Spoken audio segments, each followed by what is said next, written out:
The following are my answers to the questions posed to the candidates by the Boulder City Review Journal. Thank you for watching, and I hope you'll consider voting for me, Ray Turner.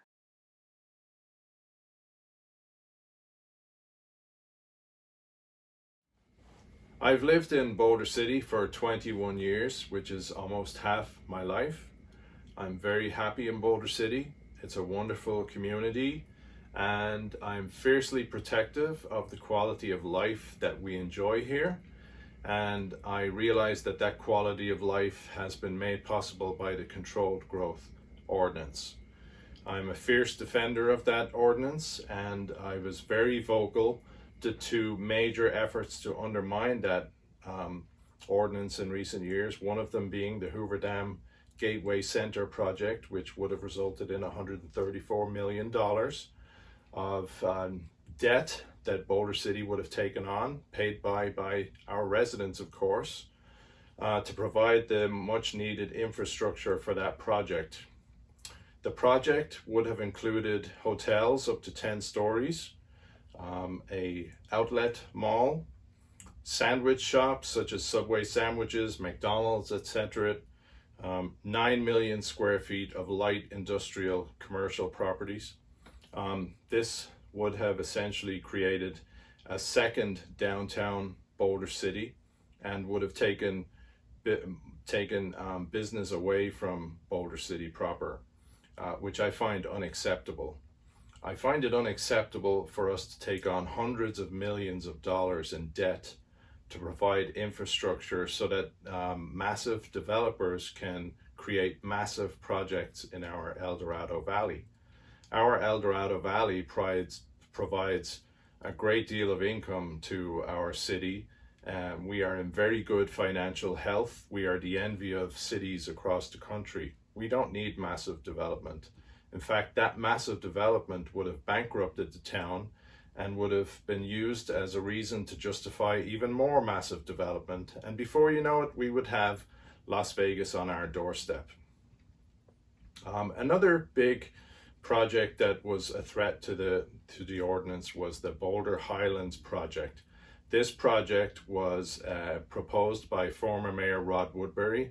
It was a land swap in exchange for relatively worthless land in the El Dorado Valley in exchange for 640 acres of property around the prestigious Cascada Golf Course.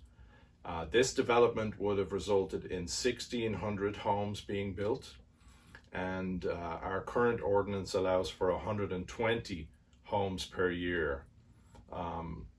We've never exceeded that limit in our town's history. Here we had this project presented to us that would be 1,600 homes over 5 years. This was an incredibly big project and an incredible assault on the Controlled Growth Ordinance. And fortunately, the town woke up, realized what was happening, and put a stop to it. The reason I feel that I need to run for a seat on our city council is mostly because of that threat. That threat hasn't gone away, and I haven't forgotten about it.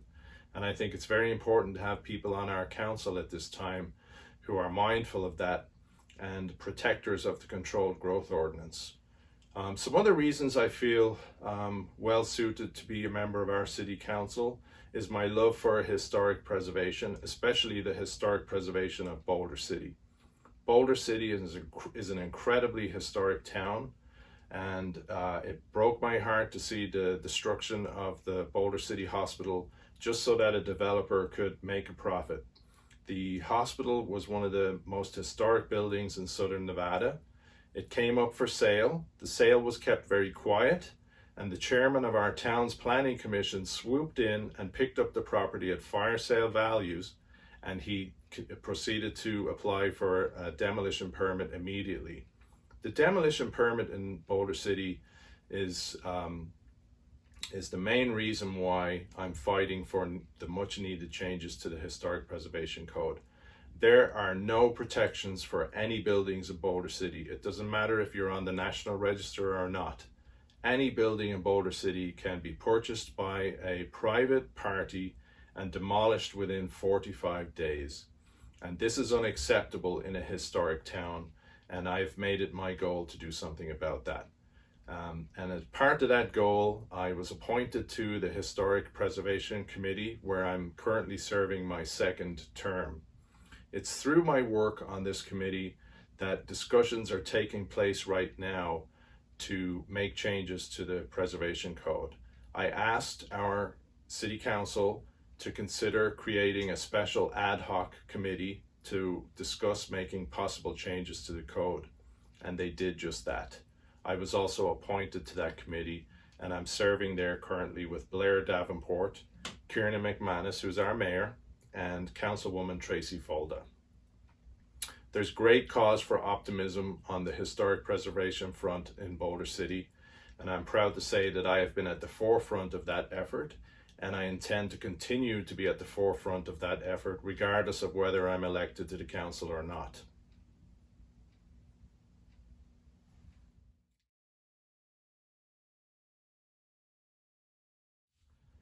My position on the Aquatic Centre would be, first I'd like to say when the proposal was first made for Boulder City to get a new aquatic centre, my first question was, well, how much is it going to cost to repair the old aquatic centre? I found it a little odd that we were just being presented with one option, and that one option was for a brand new state-of-the-art aquatic centre that could cost up to $40 million. I wasn't impressed with this. The information was not provided for anyone to make a healthy, informed decision about this major financial burden that the city was about to take on. So I welcome the formation of the Ad Hoc Pool Committee.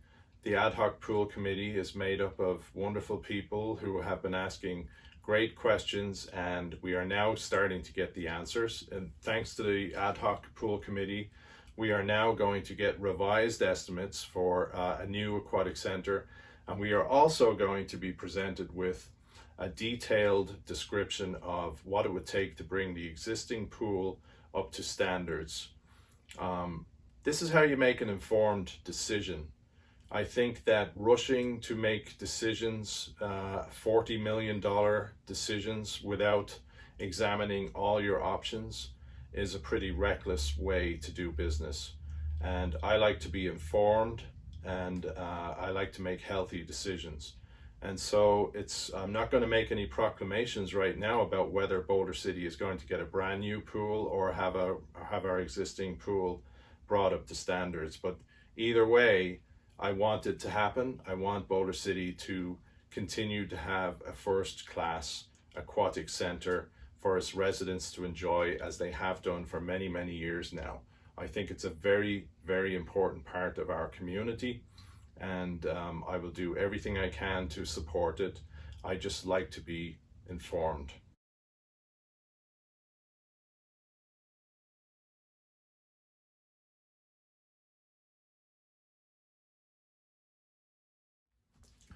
Is our city doing enough to protect its historic structures? Well, if you'd asked me that question 6 years ago, I would have said no. 6 years ago, the historic Boulder City Hospital was demolished by the chairman of our town's planning commission. And at that time, it was obvious that our city did not care much for its historic structures. And fast forward to today, and I can happily tell you that it's not the case anymore. We have a whole new set of council members, and they are all very supportive of historic preservation. And the city has been demonstrating its commitment to historic preservation by its actions. In the 2025 strategic plan, the city has identified historic preservation as one of its key goals. In 2020, the City Council approved the creation of a special historic RDA grant in the amount of $99,000 that would go towards paying for the rehabilitation and restoration of historic structures in the RDA zone. Another item that the city has demonstrated its commitment is in the application for a grant to restore the water filtration plant. This was something that I had called for from the Historic Preservation Committee, where I am a member, and the City Council agreed unanimously to apply for this grant. And if successful, there will be $500,000 made available for the restoration of the water filtration plant. And so there's great cause for optimism, and I would like to thank the city staff and the City Council for all the hard work that they've been doing to demonstrate their commitment to historic preservation.